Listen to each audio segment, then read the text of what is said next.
Você está feliz de estar aqui nessa noite? Peço que você continue de pé por um instante. Nós já vamos meditar na palavra de Deus, com aquilo que Ele quer trazer ao nosso coração nessa noite, revelar em nosso espírito. Mas antes nós temos um pedido de oração. É pela Débora e nós vamos estar orando como igreja por ela. Ela mora na Itália. Ela está com uma infecção no sangue. E nós vamos orar pela cura da Débora. Ela está voltando para o Brasil.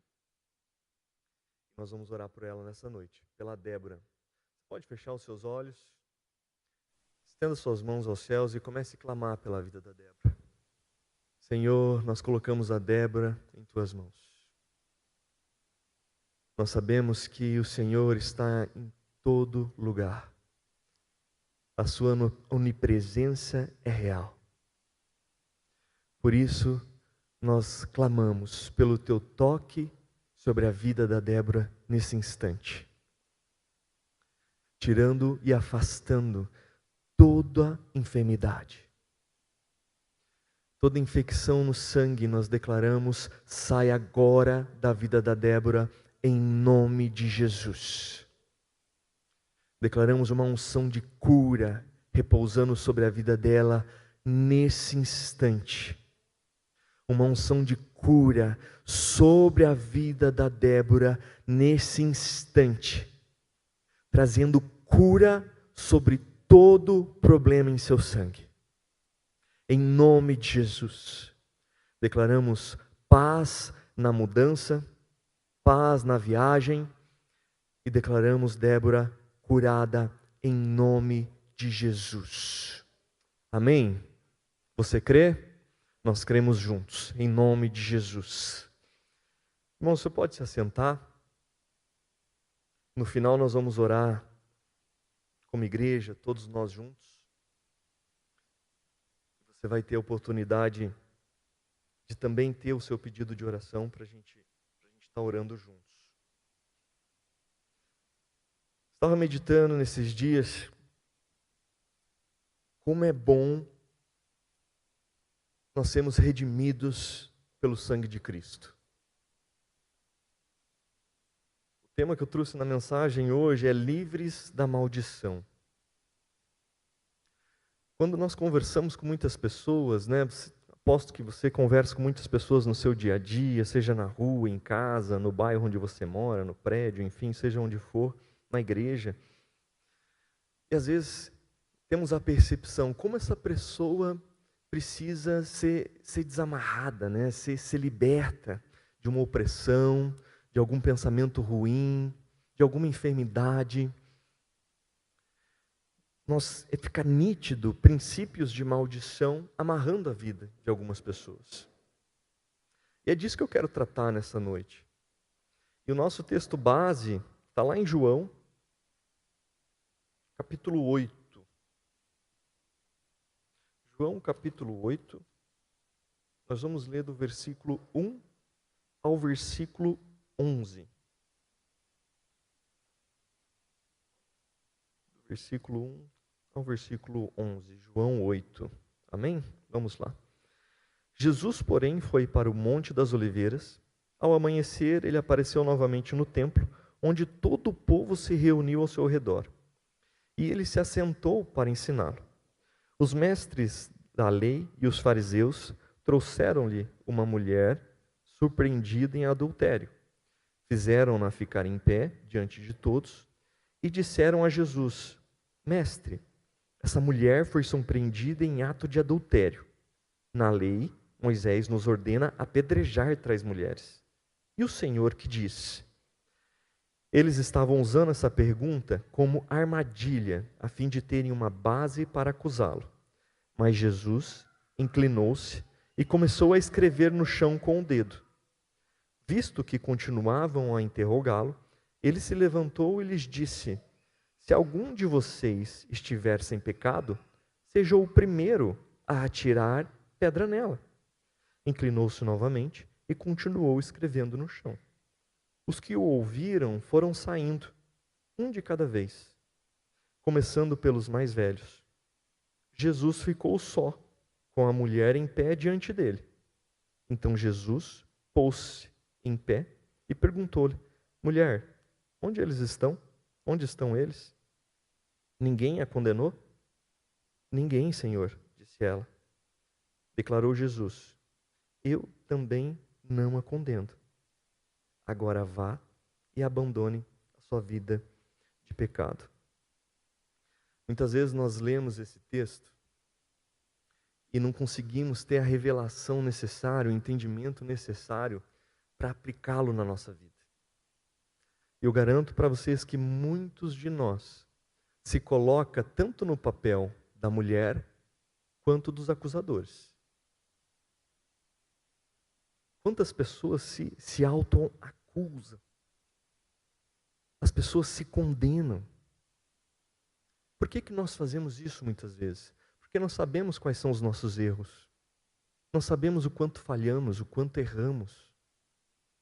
O quanto somos falhos, muitas vezes. E assumimos uma postura tanto dos acusadores quanto da mulher. Eu me acusando. Eu me autocondenando.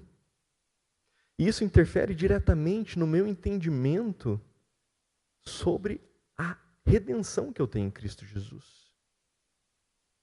Muito do que nós conhecemos, né, se a gente pegar um tribunal de justiça, né, na maioria dos países pelo menos, os juízes estão ali para quê? Para trazer condenação para o culpado e absolver o que não tem culpa.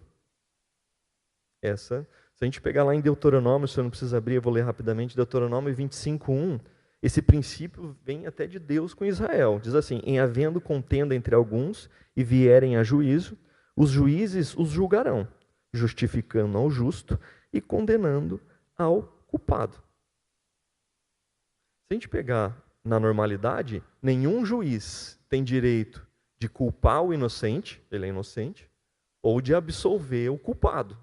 É ao contrário, ele tem que absolver o inocente e trazer culpa para aquele que fez o ato condenatório.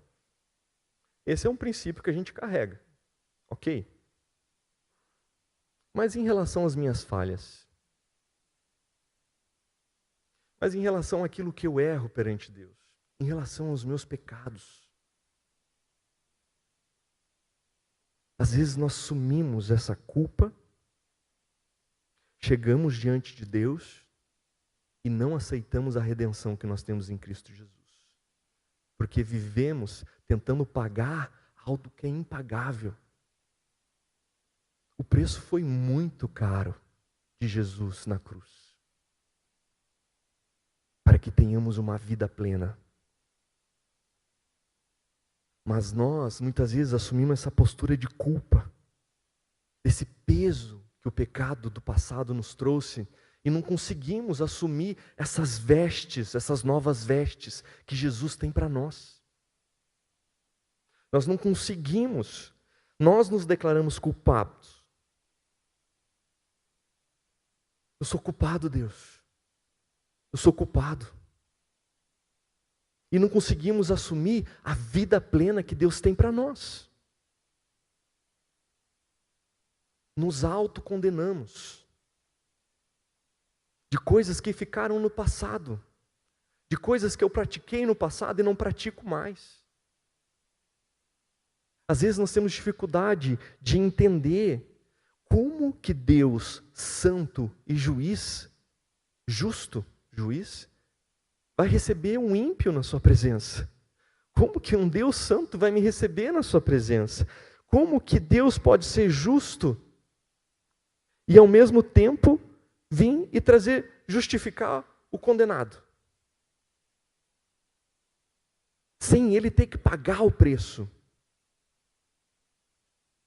Por que eu digo que isso muitas vezes traz uma postura de condenação? Porque a palavra fala que ele levou sobre si. Ele levou sobre si.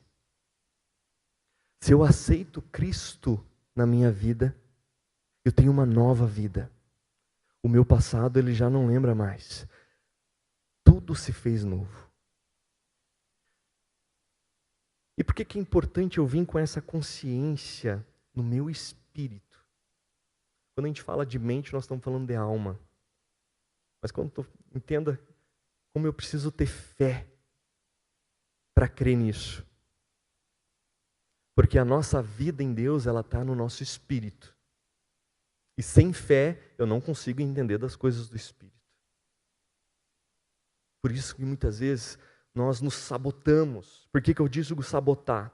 Eu me tiro da justificação que eu tenho em Cristo Jesus. E me coloco na condenação. Porque eu estou tentando pagar. Estou tentando correr atrás de alguma coisa que vai me fazer sentir o peso do meu pecado. Só que se a gente sentisse o peso do nosso pecado, nós estaríamos mortos.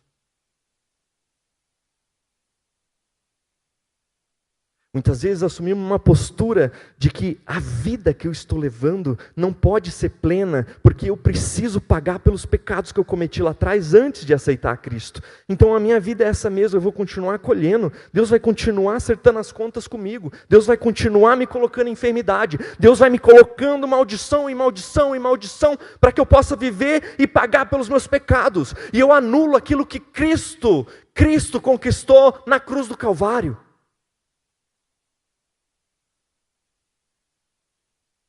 Não há condenação para os que estão em Cristo Jesus. E eu vou ser bem incisivo com vocês nessa noite, porque isso precisa ficar pleno no meu espírito. Muitas vezes eu não consigo passar pelo processo de cura, eu não consigo passar pelo meu processo de libertação, porque eu acho que é Deus que está me fazendo passar por esse processo, para mim que eu possa pagar. O quê? O que ele já pagou? Coisa da mente. Porque se eu começar a raciocinar, eu volto para aquele período que eu disse no início. Não, Deus é o justo juiz. Então ele vai me condenar. É para isso que o juiz está lá. É para condenar. Eu sou culpado, eu pequei. Então o juiz está lá para me condenar. Tanto que os fariseus acharam que iam pegar Jesus fácil nesse texto. Eles estavam tentando achar motivo para matar Jesus. A mulher adulterou, vamos jogar ele lá e vamos ver o que ele vai falar. Se ele vai infringir a lei de Moisés. Jesus está aqui, foi pego em adultério. Vão apedrejar. Eu imagino Jesus falando, quem não tem pecado, pode começar a tirar a primeira pedra, hein? E o povo, acho que entendeu o que ele falou. Se é para tirar pedra em quem pecou, eu vou sair daqui. Eu pequei também. Foi saindo um por um. Saindo um por um.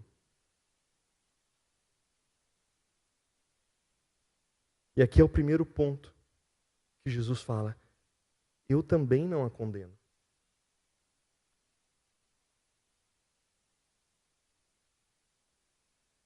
Você chegou até Cristo, aceitou a obra que Ele fez para a sua vida, não há condenação sobre a sua vida. Não deixa o diabo te escravizar num peso de pecado, o qual Jesus já te perdoou. Não deixa o diabo se colocar entre você e a presença de Deus, interferindo no seu relacionamento com Deus, te trazendo acusações do seu passado.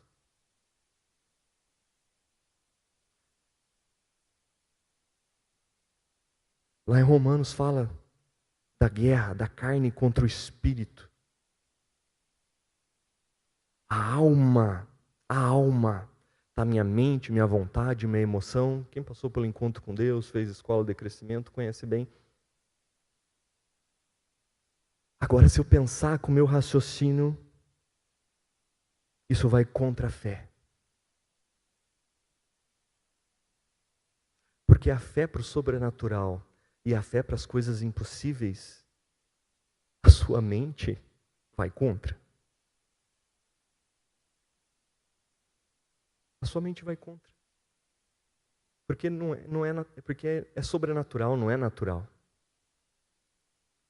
A sua mente vai naquilo que os exames dizem, no que o seu passado diz, no que as pessoas ao seu redor diz, não no que Deus diz em sua palavra e revela em seu espírito. É tão incrível a palavra que ela fala: o que é nascido da carne é carne, o que é nascido do espírito é espírito. Às vezes nós percebemos as pessoas procurando curar o seu espírito. Espera aí. Quando eu recebo a Cristo e o Espírito Santo vem habitar em meu interior, isso não quer dizer que meu espírito está sendo curado. Ele está sendo recriado. Ele está nascendo, estou nascendo. O que é nascido do Espírito é Espírito. Então o nosso espírito recriado em Deus, ele não precisa de cura.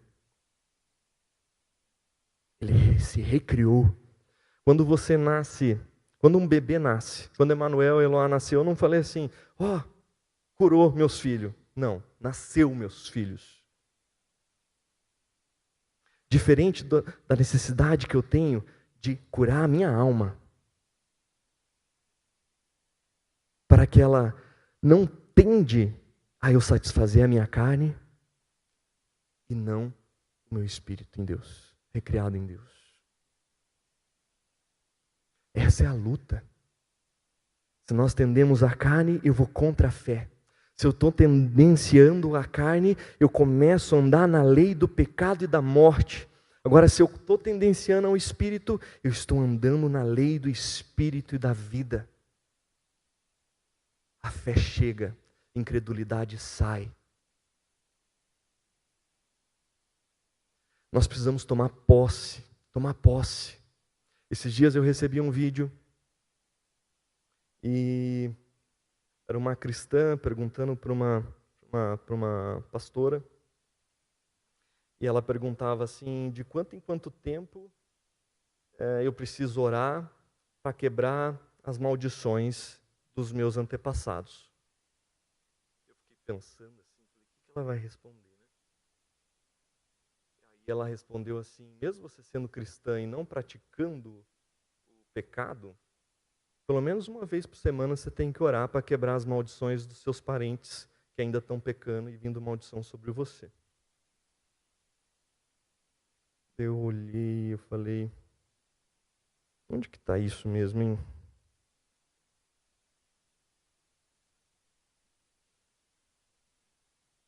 Onde que está isso mesmo? Porque na minha Bíblia fala que todo escrito de dívida que era contra nós, ele foi rasgado.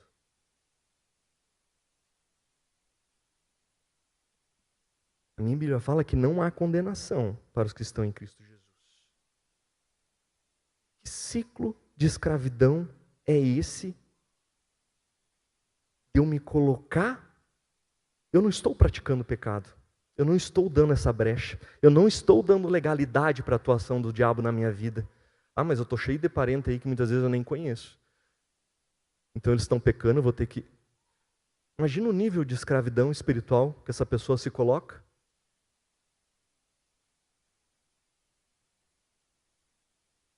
Existem demônios, sim, demônios que atuam na família de geração em geração, até chegar um crente bem posicionado e falar: basta.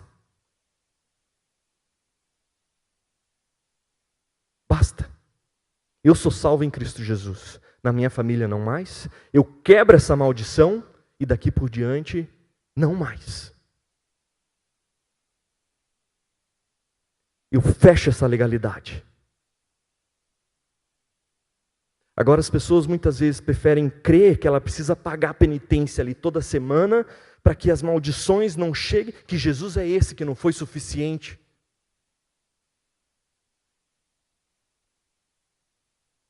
Que Jesus é esse que não é suficiente.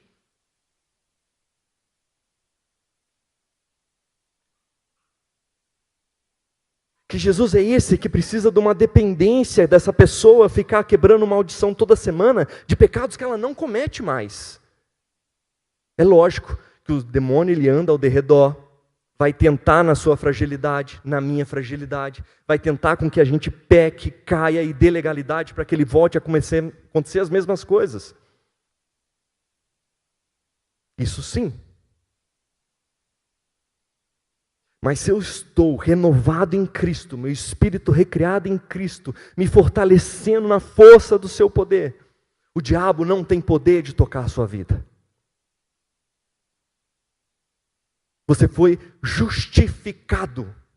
Sabe o que significa isso? Sabe o que é o poder da justificação sobre a nossa vida? Pensa você num tribunal e de repente, fulano está sendo acusado disso, adultério, pornografia, bebedeira, palavreado torpe, aquele monte de pecado, né? Vai. Está sendo acusado disso aqui. Isso aqui, quando Deus ele se identifica e se coloca no lugar nosso. Deus, que lá em Coríntios fala que é o Pai da misericórdia, qual que é a condenação para isso daqui? Absolvido. Misericórdia. Absorção. Absolvido.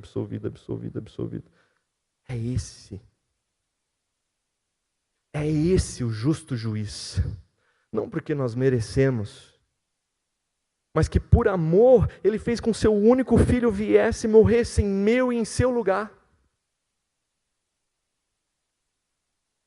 Se eu estou andando em retidão perante o Senhor, meu irmão, só se eu cair, aí sim eu preciso ir para Deus, me arrepender daquele pecado e não voltar a praticar para que isso não seja um remorso. Mas a gente fica dando glória ao diabo.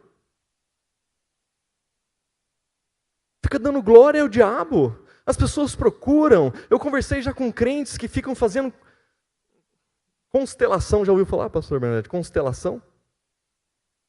Pelo menos o que me explicaram é um movimento meio espírita, meio de tudo um pouco, onde o parente que ela nem conheceu chega na sessão e revela ali, faz ela passar pelo trauma que um bisavô, um tataravô, seja qual for o grau de parentesco, passou. Um demônio que chega, encarna e faz a pessoa sentir talvez o que aconteceu no passado e está atuando na família e dando permissão para que continue atuando.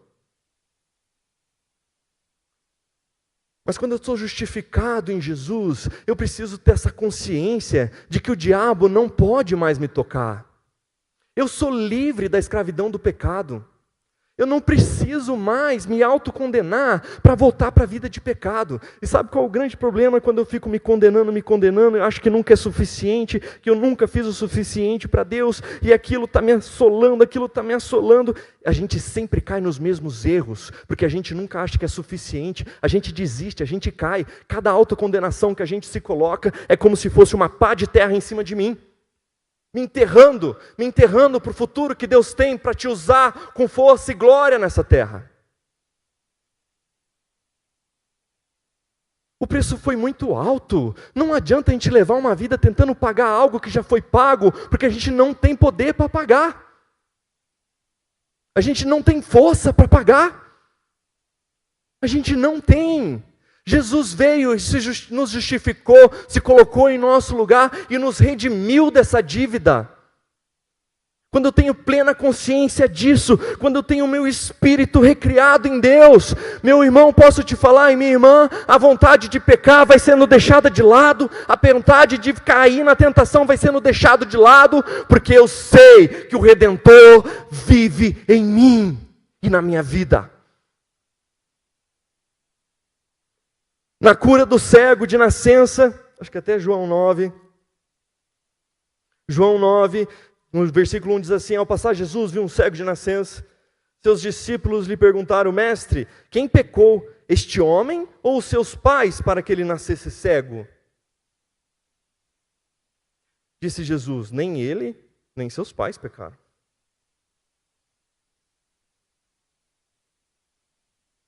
Se você for no Antigo Testamento, Números, Deuteronômio, você vai encontrar assim, que Deus, Ele procura assim, pecado nos pais, dos filhos, até a 3ª e 4ª geração. Se você continuar, acho que é Números 20, a partir do versículo 5, se você continuar o versículo, ele diz assim, que aqueles que obedecem, Ele abençoa até por 1000 gerações. Deus é tão misericordioso, que Ele tinha o plano da redenção para nós. E assim foi feito. E se você pegar em Colossenses, ele fala que todo escrito de dívida que era contra a minha vida e contra a sua vida, ele foi anulado na cruz do Calvário. Devemos parar de acreditar nas mentiras do diabo. Quanto mais nós acreditamos na mentira do diabo, mais enfermidade fica em meu corpo. Mais o ladrão rouba a minha bênção, rouba o meu lugar em Deus, rouba o meu propósito em Deus, porque eu acredito que eu não consigo fazer, eu não posso fazer, eu não sou suficiente para fazer, mas o Deus que habita em nós é. E como que eu vou acreditar que o Espírito Santo me capacita, sendo que eu estou escravizado na mentira de Satanás, escravizado no erro, na condenação? Tem pessoas que passam a vida inteira sem servir ao Senhor, porque estão acreditando que precisam passar por um processo de pagar pelos seus pecados. Tem pessoas que não são curadas porque não aceitam a cura na sua vida, porque elas acreditam que a enfermidade é para pagar o erro dela do passado. Isso é a mente humana agindo na sua carne, para que a fé não floresça em seu espírito e você seja plenamente curado na sua vida. Plenamente restaurado em sua vida. Jesus olha para aquela mulher que adulterou.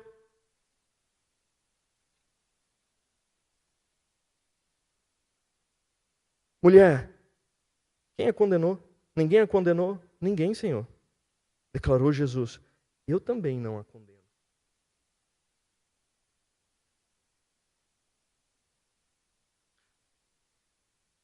Nós devemos parar de assumir um lugar de autocondenação, ou um lugar que o diabo está falando aos nossos ouvidos que somos condenados ao fracasso, e devemos assumir essa posição de filhos de Deus, que sabe que Deus os justificou para um propósito maior. É tantas coisas que chegam aos nossos ouvidos durante esses dias, são tantas coisas. Ontem ainda falava com minha mãe, a gente falando um pouquinho sobre escatologia, né? Fim dos tempos, e papa para lá, e papa para cá, e vem para cá. E às vezes as pessoas começam a ficar eufóricas, começam a ficar com medo. Aonde a Bíblia diz que você tem que ter medo dos últimos dias? Se você está com medo desse fim dos tempos, se você está com receio, está com alguma coisa, saia daqui. Você é justificado por Deus. Ao arrebatamento da igreja, nós vamos estar nas bodas do Cordeiro. Você não precisa ter medo. Não deixe o diabo te escravizar no medo. Não deixe o diabo te escravizar na mentira. Não permita. E desculpe eu ser incisivo, mas para a renovação da nossa mente, às vezes nós precisamos levar um choque.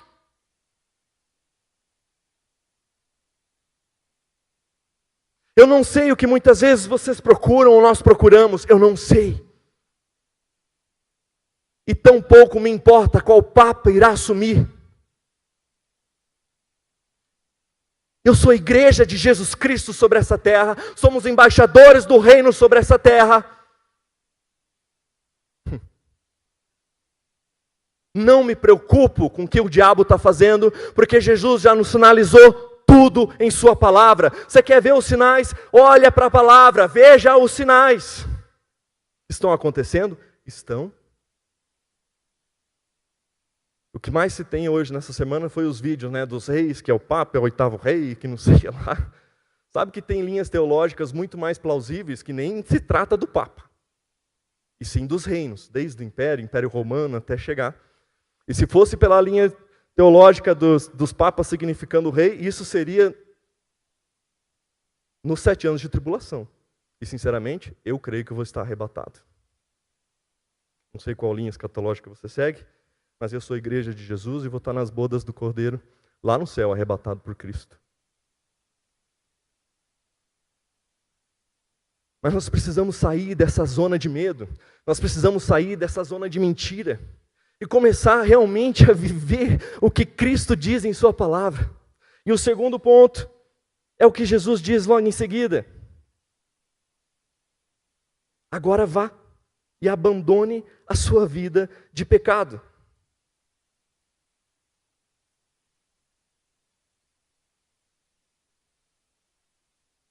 Nós nascemos de novo. A vida de Deus que habita em mim me faz ser forte para vencer esse mundo. A vida de Deus que habita em você te faz ser forte para vencer esse mundo. Nós não precisamos, somos falhos, somos. A Bíblia fala que todos pecaram e carecem da glória de Deus. Mas o Espírito Santo, quando nós aceitamos a Cristo, vem e habita em nós, e depois Ele vem por sobre nós com uma capacitação para que a gente ande de maneira livre sobre essa terra, livre para cumprir aquilo que Deus nos chamou para fazer.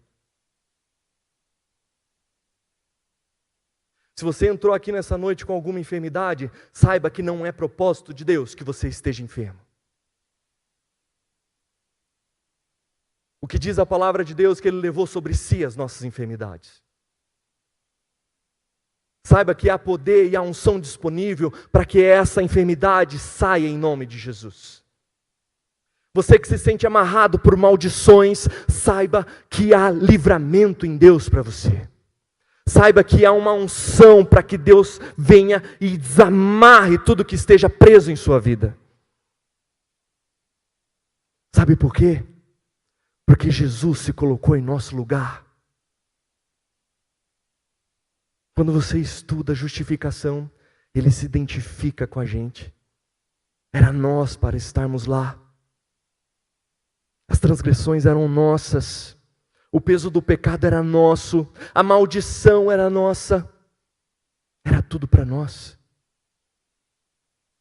Não iríamos suportar. Às vezes você anda e parece, não estou suportando, não é? Se você continuar com falta de fé e esperança em Cristo, sinto te dizer, muitos não suportam.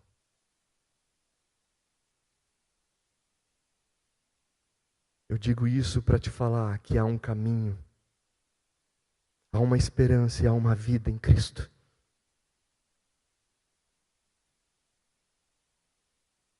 Eu não sei o que você tem pedido para Deus.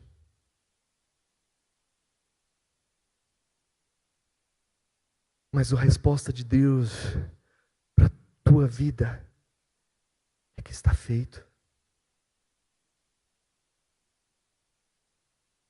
O nosso papel como igreja é crer. Lá em Gálatas 3:13 diz assim: Cristo nos redimiu da maldição da lei, quando se tornou maldição em nosso lugar, pois está escrito: maldito todo aquele que for pendurado no madeiro. 2 Coríntios 5:21, Deus tornou pecado por nós aquele que não tinha pecado, para que nele nos tornássemos justiça de Deus.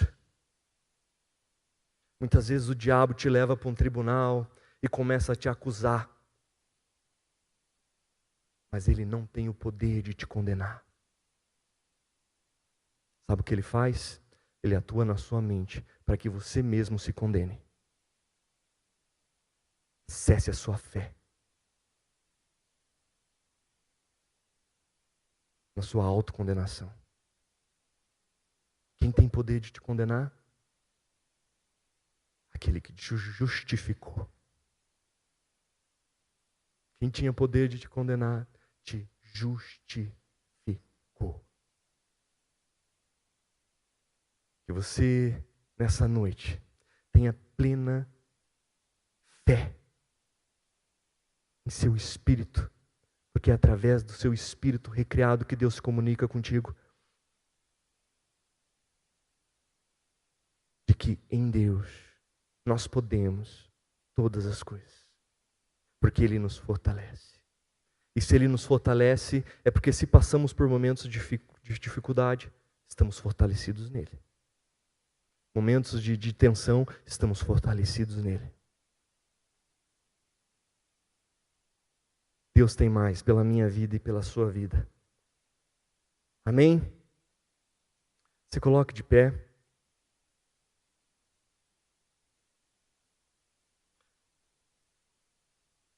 Nesse primeiro momento, nós vamos orar. Tem alguém enfermo nessa noite? Seja qual for a enfermidade. Se tiver alguém enfermo nessa noite, tem alguém? Glória a Deus, não temos? Pode chegar aqui na frente. Quem está enfermo pode chegar aqui na frente. As primeiras orações nessa noite vão ser pelos enfermos. Não saia